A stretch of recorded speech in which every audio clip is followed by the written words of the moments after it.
എടിയേ ഇത്തവണ ചൂട് കൂടുമെന്നാ പത്രത്തിൽ കിടക്കണത്. വെള്ളമൊക്കെ സൂക്ഷ്യം കണ്ടൊക്കെ ഉപയോഗിക്കണേ.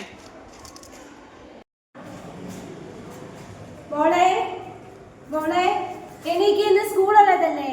മോളെ എനിക്ക് ഇന്ന് സ്കൂളിൽ പോണ്ടേ? എനിക്ക്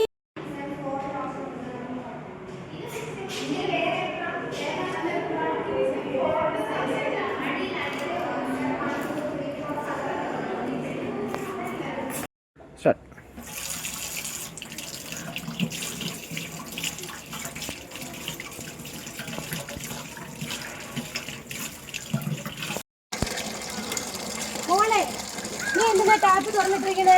ടാപ്പ് അടിക്ക്. വെള്ളം പോകുന്ന കണ്ടില്ലേ? അടക്കി ടാപ്പ്, അടക്കി ടാപ്പ്. നമ്മൾ ഇന്ന് പുതിയൊരു പാഠഭാഗമാണ് പഠിക്കാൻ പോകുന്നത്. എന്താണ് അതിന്റെ പേര്? ജലം. ജലം എന്നാൽ ജീവന്റെ ദ്രാവകം എന്നാണ് അറിയപ്പെടുന്നത്, അല്ലെ? എല്ലാ ജീവജാലങ്ങൾക്കും ജലം അത്യാവശ്യമായിട്ടുള്ള ഒരു കാര്യമാണ്. ഓക്കെ, അപ്പൊ നമുക്ക് ജലത്തെ പറ്റി കൂടുതലായി പഠിക്കാം. ഈ പാഠഭാഗം പഠിച്ചതിന് ശേഷം സാറ് നിങ്ങളെ എല്ലാവരെയും കൊണ്ട് കവിത വായിക്കുന്നുണ്ട് കേട്ടോ.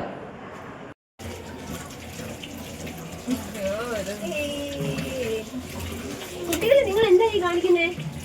ജലം വെറുതെ പാഴാക്കുവാണോ? അടച്ച് പൈപ്പ് അടച്ചേ. ചൂടാണെങ്കിൽ എപ്പോ വരും? എന്തോ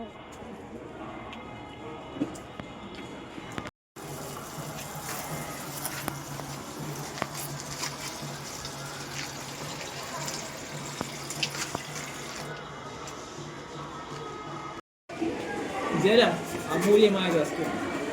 നമ്മുടെ ഈ ചുറ്റുവട്ടത്തെല്ലാം വരൾച്ച കൊണ്ട് നമ്മുടെ രാജ്യവും നമ്മുടെ സംസ്ഥാനവും നമ്മുടെ ജില്ലയും എല്ലാം വരൾച്ചയുടെ പേരിൽ.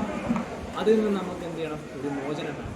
ആ മോചനത്തിനായി ജലത്തെ നമ്മൾ സംരക്ഷിക്കണം. ഒരുമിച്ച് നിൽക്കണം.